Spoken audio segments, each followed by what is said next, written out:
Hello अस्सलाम वालेकुम। अच्छा, मैं अदनान खान एसआरएम एमोनिशन की तरफ से एक दफ़ा फिर आपसे मुखातिब हूँ।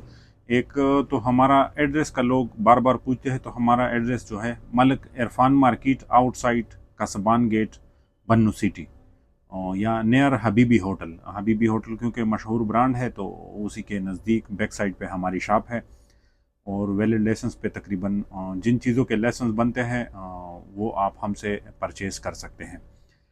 तो आज हमारे पास एक पिस्टल मौजूद है। इसका पहले एक दूसरा वर्जन था जिसको ड्यूटी बोलते थे, और SP07 ड्यूटी उसको बोलते थे। इसको सिंपल ही सिर्फ SP07 बोलते हैं। और ये एक रिलायबल गन है, मगर अंडर रेटेड थी कुछ टाइम से, मगर अभी ये मार्केट में बहुत ज़्यादा इन हो गई है। तो इस गन में जो खूबियाँ मौजूद हैं, और कंसील कैरी में यूज़ कर सकते हैं कि नहीं कर सकते, और इसकी प्राइस, वो आप लोगों के साथ इंशाल्लाह मैं इस वीडियो में शेयर करूंगा। तो आइए आगे आपको वीडियो दिखाते हैं। अच्छा, जैसा कि ये एज़ यूजुअल तकरीबन सारी पिस्टल्स प्लास्टिक के बॉक्स में आती है, वो ये भी इसी तरह इसी बॉक्स में जिस पे CZ लिखा हुआ है, ये CZ की बनाई गई है। चेक रिपब्लिक, पहले इनको चेकोस्लोवाकिया बोलते थे, अभी चेक स्लोवाक अलग-अलग कंट्रीज़ बन गए हैं, तो ये चेक रिपब्लिक की फैक्ट्री है CZ। आप इसके टैग वगैरह सारी चीज़ें चेक कर सकते हैं, सीरियल नंबर बॉक्स पे वही आती है। और बॉक्स में इसके साथ जो जो कुछ होता है वो भी आपसे शेयर करते हैं। मैनुअल इसके साथ बॉक्स में मौजूद है। उसके बाद इसके हैंड ग्रिप्स आप चेक कर सकते हैं, या अपने हाथों के मुताबिक आप एडजस्ट कर सकते हैं। और ये इसके साथ एक्स्ट्रा सेफ्टी, क्योंकि पिस्टल में डी का कर लगा होता है, तो ये एक्स्ट्रा सेफ्टी आई हुई है, वो उतार के आप इसमें सेफ्टी इंस्टॉल कर सकते हैं। तो इस पिस्टल में मैनुअल सेफ्टी भी आ जाती है, जो कि एक अच्छा ऑप्शन है, और ये और पिस्टलों में मैंने नहीं देखा। तो ये भी कुछ इसके साथ स्पेयर पार्ट वगैरह जो हैं वो आए हुए हैं। मैगज़ीन कैपेसिटी इसकी 15 शॉट की मैगज़ीन कैपेसिटी होती है। 2 मैगज़ीनें इसके साथ आई हुई है। और उसके बाद इसके साथ क्लीनिंग ब्रश और क्लीनिंग रॉड, ये चीज़ें भी आई हुई है। खूबसूरत पैकिंग में है ये पिस्टल, और ज़बरदस्त पिस्टल है, बहुत ही अच्छी फिनिशिंग इसकी होती है। तो पिस्टल की फिनिशिंग आप चेक कर सकते हैं। Black nitrite fitting, nitrite finishing इसको बोलते हैं। इस फिनिशिंग की ख़ास बात यह है कि ये रस्टलेस, यानी कि ज़ंग वगैरह में बहुत ज़्यादा रेजिस्टेंस, और फ्रैक्शन में रेजिस्टेंस, और हीट में भी ये रेजिस्टेंस करता है। और उसके बाद इसका फिनिशिंग जो होता है बिल्कुल भी ख़राब नहीं होता, क्योंकि अक्सर पिस्टल्स जो होती हैं वो पेंट कलर में होती है, मगर ये इसको ब्लैक नाइट्राइट की फिनिशिंग बोलते हैं। तो ये जब भी कोई अच्छी पिस्टल की स्पेसिफिकेशन चेक करना चाहता है, तो ये इसकी अगर हो तो ये पिस्टल बेहतर है। और तकरीबन हर किस्म की जो पिस्टल को नुकसान देते हैं या हैंड गन्स को नुकसान देते हैं, तो ये स्पेसिफिकेशन इसकी लाजमी चेक करनी चाहिए। अभी बात करते हैं इसकी पॉलीमर की क्वालिटी। बेहतरीन इसकी वो पॉलीमर की क्वालिटी है, और रीइंफोर्स पॉलीमर है, फाइबर ग्लास की रीइंफोर्समेंट है इसकी। और ये हल्का होने के लिए पिस्टल, क्योंकि कंसील कैरी का होता है, तो वज़न हल्का करने के लिए इसमें पॉलीमर यूज़ होता है, नहीं तो मेटल तो हर कोई यूज़ कर सकता है। इस वजह से जिसका क्वालिटी पॉलीमर हो तो वही पिस्टल सेलेक्ट करना चाहिए कंसील कैरी के लिए। उसके बाद बात करते हैं हम इसके फ्रेम की। तो फ्रेम में आप चेक कर सकते हैं, इनका एक मॉडल था CZ ड्यूटी, जिस पे लिखा होता था। इसमें और उसमें डिफरेंस यह है कि वो मॉडल थोड़ा पुराना था, और उसमें फ्रंट सेरेशन नहीं होती थी। उसके बाद उसका हैमर का जो साइज़ था वो थोड़ा छोटा था, तो इस वजह से शूटर को हैमर में थोड़ी तकलीफ़ होती थी करने में। तो इस वजह से इसके हैमर का साइज़ थोड़ा बड़ा किया गया है। ये डिफरेंट थी उसमें। और सीरियल नंबर इस पे जो वाइट कलर के हैं उस पे वो सीरियल नंबर वगैरह भी नहीं आते थे, सिर्फ यहाँ पे सीरियल नंबर उस पे लिखा होता था ड्यूटी पे। और उसके बाद आप चेक कर सकते हैं इस पे इंपोर्ट का, यानी कि जिस ईयर में ये इंपोर्ट हुई है वो भी इस पे लिखा होता है, वो भी ड्यूटी पे नहीं लिखा होता।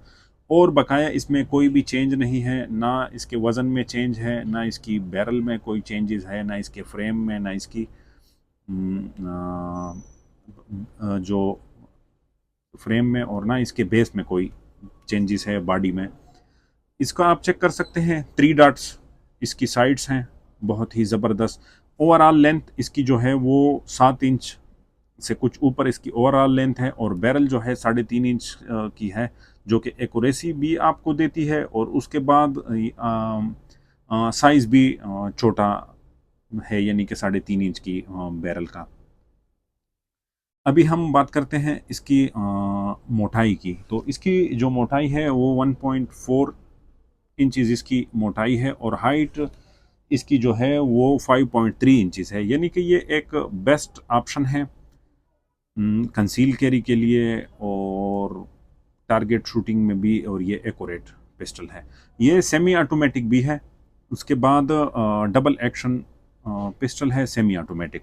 तो ये जब डबल एक्शन पे होता है तो इसका ट्रिगर पुल जो है वो 7 LB है, और जब सेमी ऑटोमेटिक के ऑप्शन पे हो जाए, यानी कि ये काक हो, फायर हुआ है और ये काक है, तो इसका ट्रिगर पुल बहुत ज़बरदस्त हो जाता है। 3.5 LB इसका ट्रिगर पुल हो जाता है, जो कि एक्यूरेसी के लिए बहुत ही ज़बरदस्त है। उसके बाद बात करते हैं इसकी डिकाकर की। तो ये इसमें जो आई हुई है वो कंपनी की तरफ से वो डिकाकर है, यानी कि पिस्टल इससे सिर्फ ओनली डिकाक हो जाता है, बकाया आप इससे फायर कर सकते हैं। इसके बाद एक्स्ट्रा इसके साथ जो ये आई हुई है ये मैनुअल सेफ्टी है, यानी कि आप इसका ये डिकाकर उतार के ये इंस्टॉल करके आप इसको प्रॉपर सेफ भी कर सकते हैं। चैम्बर कैरी कुछ लोग डिकाकर में भी करते हैं, और बहुत ज़्यादा लोगों को मैनुअल सेफ्टी में चैम्बर कैरी करना जो होता है वो पसंद होता है। साइट्स जो हैं इसकी वो इरेडियम की साइट है, यानी कि आपको अंधेरे में भी ये बहुत ही ज़बरदस्त और खूबसूरत, यानी कि तकलीफ़ के बग़ैर आपको अंधेरे में नज़र आ सकती है। मैगज़ीन रिलीज़ का जो बटन है वो एम्बीडेक्स बोथ साइड आप चेंज कर सकते हैं, और इसका वैसे भी अगर आप चेक करें तो मैगज़ीन रिलीज़ इसकी बहुत ज़बरदस्त होती है, और फास्ट शूटिंग में आप इसको सिर्फ क्लिक के साथ ही आप मैगज़ीन को इसका इजेक्ट कर सकते हैं। अच्छा जी, इन पिस्टलों में मैंने खूबी बज़ाते खुद जो नोट की है सीजेड में, तो वो इनका कलर है। इनका कलर बिल्कुल भी ख़राब नहीं होता। मेरे कुछ तकरीबन 2-3 साल पहले मैंने इनके कुछ पीसीस जो थे वो सेल किए थे, और अभी भी जब वो लोग मुस्तकिल उसको कैरी करते हैं तो मैं अगर इनके पिस्टल देख लेता हूँ तो बिल्कुल ज़रा बराबर भी इनका कलर ख़राब नहीं हुआ। ग्लाक में मैंने एक डिसएडवांटेज जो है वो नोट किया है कि वो इसका जो स्लाइड रिलीज़ का बटन है, कभी कभी तो बॉक्स में पड़े रहते ही उसका कलर उतर जाता है। तो ये मुझे नहीं पता कि इसके साथ इन्होंने क्या इशू किया है, या वो फिर इसको एडजस्ट कर सकेंगे, या ये इशू इससे मिटा सकेंगे कि नहीं।